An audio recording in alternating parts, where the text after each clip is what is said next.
कांग्रेस का दशकों से इरादा लेकर चल रही थी कि सियाचिन से सेना हटा दी जाए।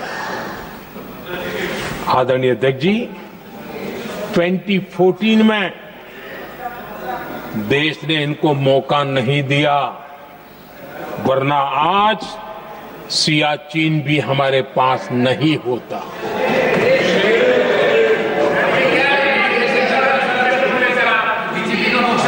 आदरणीय अध्यक्ष जी, आजकल कांग्रेस के जो लोग हमें डिप्लोमेसी का पाठ पढ़ा रहे हैं, मैं उन्हें उनकी डिप्लोमेसी याद दिलाना चाहता हूं ताकि उनको भी कुछ याद रहे, पता चले। 26/11 जैसे भयंकर हमले के बाद बहुत बड़ा आतंकी हमला था। कांग्रेस का पाकिस्तान से प्रेम नहीं रुका। इतनी बड़ी घटना 26/11 की हुई थी। विदेशी दबाव में हमले के कुछ हफ्तों के भीतर ही कांग्रेस सरकार ने पाकिस्तान से बातचीत शुरू कर दी। आदरणीय अध्यक्ष जी, कांग्रेस सरकार ने 26/11 की इतनी बड़ी घटना के बाद भी एक भी डिप्लोमेट को भारत से बाहर निकालने की हिम्मत नहीं की। छोड़ो इधर, एक वीजा तक कैंसिल नहीं किया, एक वीजा तक कैंसिल नहीं कर पाए थे। देश पर पाकिस्तानी स्पॉन्सर बड़े बड़े हमले होते गए, लेकिन यूपीए सरकार ने पाकिस्तान को मोस्ट फेवर्ड नेशन का दर्जा देकर रखा था। वो कभी वापस नहीं लिया था। एक तरफ देश मुंबई के हमले का ये न्याय मांग रहा था, दूसरी तरफ कांग्रेस पाकिस्तान के साथ व्यापार करने में लगी थी।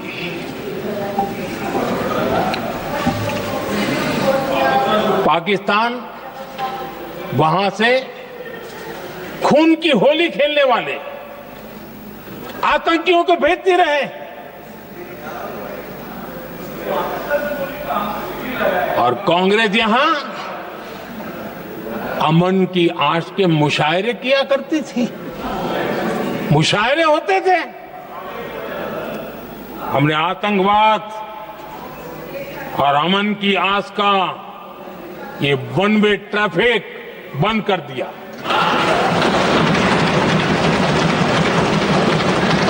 हमने पाकिस्तान का MFN का दर्जा रद्द किया, वीजा बंद किया। हमने अटारी वाघा बॉर्डर को बंद कर दिया। आदरणीय अध्यक्ष जी,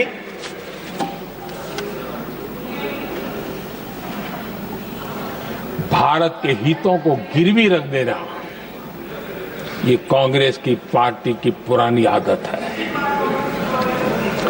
इसका सबसे बड़ा उदाहरण सिंधु जल समझौता है। सिंधु जल समझौता किसने किया? नेहरू जी ने किया। और मामला किससे जुड़ा था? भारत से निकलने वाली नदियां, हमारे यहां से निकली हुई नदियां, उसका वो पानी था।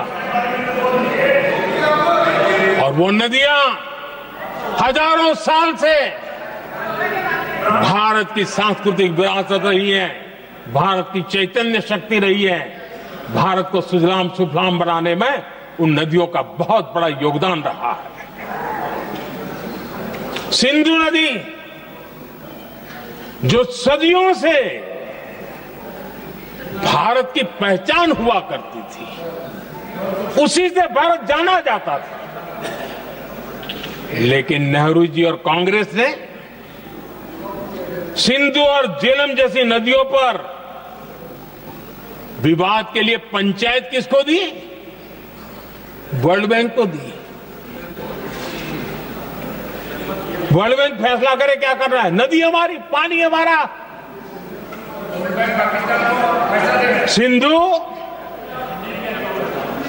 सिंधु जल समझौता सीधा सीधा भारत की अस्मिता और भारत के स्वाभिमान के साथ किया गया बहुत बड़ा धोखा था।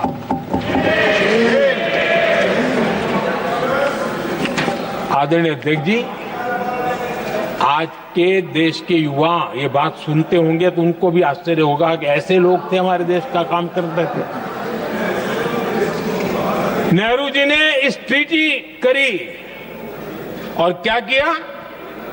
ये जो पानी था, जो नदियां थी, जो भारत से निकल रही थी, उन्होंने 80% पानी पाकिस्तान को देने के लिए वो राजी हो गए।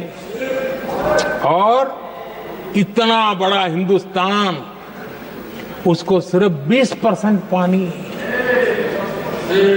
कोई मुझे समझाए भाई ये कौन सी बुद्धिमानी थी? कौन सा देश हित था? कौन सी डिप्लोमेसी थी? क्या हालत करके बना के रखा था आप लोगों ने? इतनी बड़ी आबादी वाला हमारा देश, हमारे यहां से निकलती हुई ये नदियां, और सिर्फ 20% पानी, और 80% पानी उन्होंने उसको दिया जो देश खुलेआम भारत को अपना दुश्मन करार कर देता रहा है, दुश्मन कहता रहा। और ये पानी पर किसका हक था? हमारे देश के किसानों का, हमारे देश के नागरिकों का, हमारा पंजाब, हमारा जम्मू कश्मीर, देश के एक बहुत बड़े हिस्से को इन्होंने पानी के संकट में धकेल दिया, इस एक कारण से। और राज्यों के भीतर भी पानी को लेकर के आपस में संघर्ष पैदा हुई है, प्रतिस्पर्धा पैदा हुई, और उनका जिस पर हक था उस पर पाकिस्तान मौज करता रहा। और ये दुनिया में अपनी डिप्लोमेसी के पाठ पढ़ाते रहते हैं। आदरणीय अध्यक्ष जी, अगर ये ट्रीटी न होती तो पश्चिमी नदियों पर कई बड़ी परियोजनाएं बनती। पंजाब, हरियाणा, राजस्थान और दिल्ली, वहां के किसानों को भरपूर पानी मिलता, पीने के पानी की कोई समस्या नहीं रहती। औद्योगिक प्रगति के लिए भारत बिजली बना पाता। इतना ही नहीं, नेहरू जी ने इसके उपरांत करोड़ों रुपए भी दिए ताकि पाकिस्तान नहर बना सके।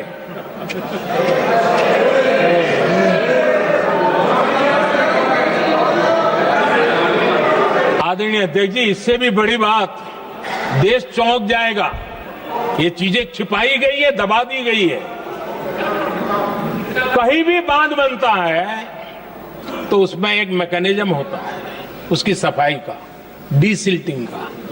उसमें जो मिट्टी भर जाती है, बाकी घास वगैरह आकर के भर जाता है तो उसकी कैपेसिटी कम होती है, तो उसकी सफाई के लिए यानी इनबिल्ट व्यवस्था होती है। नेहरू जी ने पाकिस्तान के कहने पर यह शर्त स्वीकार की है कि इन बांध में जो मिट्टी आएगी, कूड़ा कचरा आएगा और बांध भर जाएगा, इसकी सफाई नहीं कर सकते,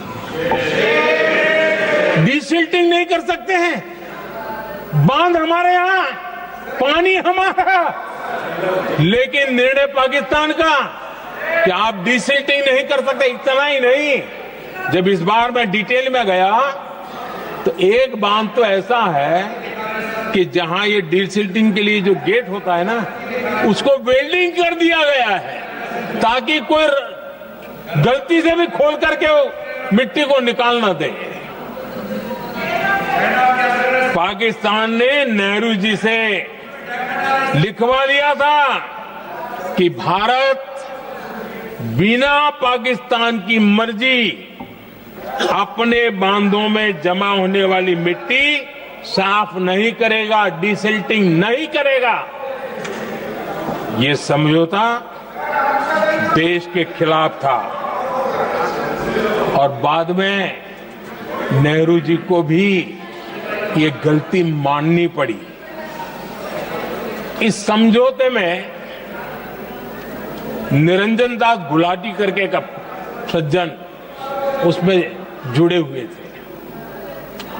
उन्होंने एक किताब लिखी है। उस किताब में उन्होंने लिखा है कि फरवरी 1961 में नेहरू ने उनसे कहा था, गुलाटी, मुझे उम्मीद थी कि यह समझौता अन्य समस्याओं के समाधान का रास्ता खोलेगा, लेकिन हम वहीं हैं जहां पहले थे। ये नेहरू जी ने कहा। नेहरू जी केवल तत्कालिक प्रभाव देख पा रहे थे, इसलिए उन्होंने कहा कि हम वहीं के वहीं हैं, लेकिन सच्चाई ये कि इस एग्रीमेंट के कारण देश बहुत पिछड़ गया, देश बहुत पीछे चल गया और देश का बहुत नुकसान हुआ। हमारे किसानों को नुकसान हुआ, हमारी खेती को नुकसान हुआ। और नेहरू जी उस डिप्लोमेसी को जानते थे जिसमें किसान का कोई वजूद ही नहीं था। ये हाल करके रखा था उन्होंने।